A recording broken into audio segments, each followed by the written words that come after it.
काय त्या प्रेमाला उंची आहे का काय? पोरगी बंगल्यात राहतील प्रेम गाऊंड्यावर, दिल दिया ये ईड भी देंगे. अरे काय ईड भी देंगे? कुणावर आहे प्रेम? त्याला लाज नाही, आबरू नाही. बरं घराण्याची इज्जत जाती यांची सुद्धा त्याला लाज नाही. कुणावर आहे प्रेम? प्युअर शेंबडी पोरगी, एकदम भंगरी, इतकी मेकडं तिच्या नागपुडीत, आणि तिच्या प्रेमात हे येडं पडलं. आणि हे तिला काय म्हणतं माहिती का? कभी कभी मेरे दिल में ख्याल आता है. तुझा तिसरा नंबर येड्या. 2 मेले मोबाईलचे बिल भरू भरू तू का तर पडतो. कभी कभी मेरे दिल में ख्याल आता है. आणि त्याला अंडरपॅन्ट नाही, एकदम भंगरी. तरी ते तिला काय म्हणतो माहिती का? हमें अंग्रेजी साहस अगर तुम चैनवर. आणि ती पोरगी त्याला पहिल्यांदाच पाहिली तरी ते तिला काय म्हणतं माहिती का? 100 साल पहले हमें तुमसे प्यार था, आज भी है और कल नहीं. 18 वर्षाचं याड 100 वर्षाचं गाणं म्हणते. म्हणजे तुझ्या आजीची आणि तुझी प्रियशी एकच होती का काय? 100 साल पहले हमें तुमसे प्यार था. असा हमला तिच्या भावानं धरून. आणि मग तो म्हणला प्यार भी कभी कभी धोका देता है. अरे प्रेम करायचंय का?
वयाच्या 15व्या वर्षी तलवार हातात घेणारे, वयाच्या 27व्या वर्षी अफजल खानाला मारणारे, वयाच्या 51 वर्ष जगणारे आणि 36 वर्ष महाराष्ट्रातल्या मातीची सेवा करणारे पहिले राजे छत्रपती. तलवार हातात घेतली होती 15व्या वर्षी. तलवार तलवार तलवार. ए भंगरी, ए बेवड्या, आणि हे शिवजयंतीला दारू पितात नालायक. हे कपडे काढून आणले पाहिजे. आणि धर्माच्या भाषा करतो. पांडुरंग आपला बाप आहे, रुक्मिणी आपली आई आहे, आणि शिवाजी महाराज आपलं दैवत आहे. शिवजयंतीला दारू पिता हरामियो. तेव्हा बापाच्या मौतीला बी शिका. मी पाहिजे तेव्हा खिप येतो का? ए भंगरी, लाज नाही वाटली का नालायक? ओवी लिहून घ्या 3ऱ्या अध्यायातली. पुढे चला. आगा स्वधर्म जरी लोपला, सर्व सुखाचा थारा मोडला. धर्म बुडाला की अशी घटना घडते. आपण धर्मावरच बोलणार आहे 2 तास. धर्म कुठे आहे आमचा? कुठे आहे धर्म? कुठे आहे धर्म? कुठे आहे सांगा मला महिला मंडळ. तुम्हाला 50% जागा आहे. तुम्ही सगळ्या क्षेत्रात अग्रेसर आहात. तुम्हाला कोणी कमी लिखित नाही. मग आपल्या हिंदू संस्कृतीमध्ये हातात बांगडी असावी किंवा नसावी हा म्हणा, नाही तर नाही म्हणा. मग तुमच्याकडं का नाही? जरा विचार करा. असायलाच पाहिजे. हाय म्हणजे काही उपकार नाही. धर्म आहे तो. धर्म आहे तो. हो, धर्म आहे तो. आणि ज्यावेळेस आपली बांगडी वाजेल ना, त्या दिवशी आमच्या जिजाऊनं शिवाजी घडवल्याचं चीज होईल.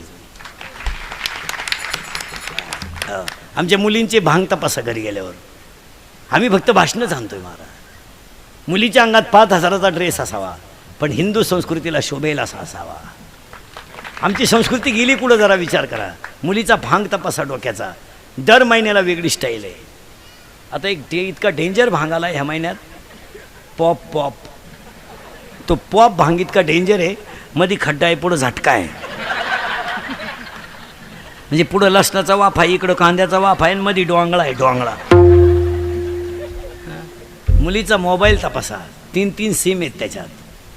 मुलीचा मोबाईल आठवड्यातून एकदा आईनं तपासला पाहिजे. त्यातले मेसेज पाहिले पाहिजे. त्याची रिंगटोन तपासली पाहिजे. त्याला सोडत होती, पण मुलाबाळांच्या बाबतीत स्ट्रिक्टच होती. नियम करून टाका. आज कीर्तनात बसलेली सगळी माणसं रात्री 8:30 वाजता घरात जेवणाची पंगत होईल. पोरगा पोरगीन आईन बाप बरोबरच जेवायला पाहिजे. उशिरा येणाऱ्या मुलाला जेवण नाही. 9ला आला, स्वयंपाक संपला, आपला विषय नाही. तुला जो घालीत असेल त्याच्याकडे जेवायला जा. आमचं काही म्हणणं नाही. भुईमुगाच्या शेंगामध्ये दाना आहे, तवरच त्याचा मुक्काम पोत्यात आहे.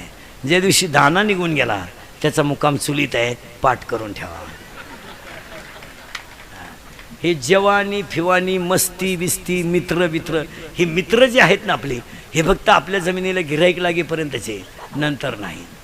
धर्मावर किती निष्ठा असावं याचं उदाहरण आहे का? अहो वाक्य नाही आहे का? रक्ताचे राहिले नाही तर बाहेरचे आपले कसे राहतील? सांगा मला महिला मंडळ. ह्या बिचाऱ्या लहानल्या पोरांना सुट्ट्या लागून 1.5 महिना झाला. यांच्या मामाचा फोन तरी आलता का रे? नाही, येणारच नाही. त्यांचा मामा रेंजमध्येच नाही, कवरे क्षेत्राच्या. मग सांगा मला, जाऊ द्या महिला मंडळ. मुलगा मला आहे, मुलगी मी तुमच्या मुलासारखा आहे. त्या मुलाला असं वाटत नसेल का मी उन्हाळ्यातल्या सुट्टी 2 दिवस जावं? वाटत नसेल? शेजारची सगळी पोरं कोणाच्या घरी गेली? मामा. जाऊ द्या, दुपारभर गेली, रविवारी गेली आणि दुपारी आली, जाऊ द्या. पण ते एवढा तो किती दिवस थांबला याला किंमत नाही. पण जाण्यामध्ये त्याला आनंद आहे ना. काय म्हणत असेल त्याचं मन? त्याचे सगळे मित्र सांगतात आम्ही जाऊन आलो, आंबारस खाऊन आलो. त्याला अंतकरण नाही करत. मग हे प्रेम कुठे आहे?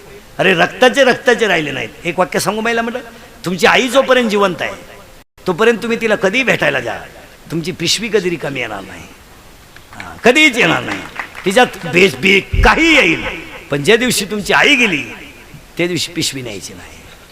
तुमच्या भावाच्या घरातून सोन्याचा धोर निघू द्या, पिशवी भरणार नाही. तुम्हाला मोठ्याचं उदाहरण सांगतो. बस तरी माणसं मोबाईलमध्ये घेऊन जा.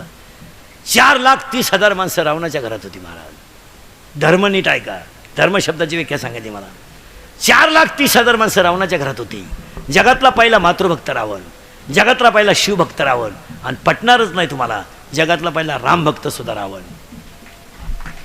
मी म्हणाल कशावरून म्हणले? कशावरून म्हणले तर रामाच्या हातानं मरण येण्यापेक्षा भाग्यवान दुसरा कोण ठरेल? 4,30,000 माणसं रावणाच्या घरात होती. महिला म्हणलं रक्ताचे राहिले नाहीत. लिहून हे भाऊजाया ह्या फक्त पत्रिकेत छापायच्या महाराज. कुणाला वेळ नाही ह्या जगामध्ये. आपलं दुःख आपणच भोगायचं आणि आपला आनंद आपणच लुटायचा.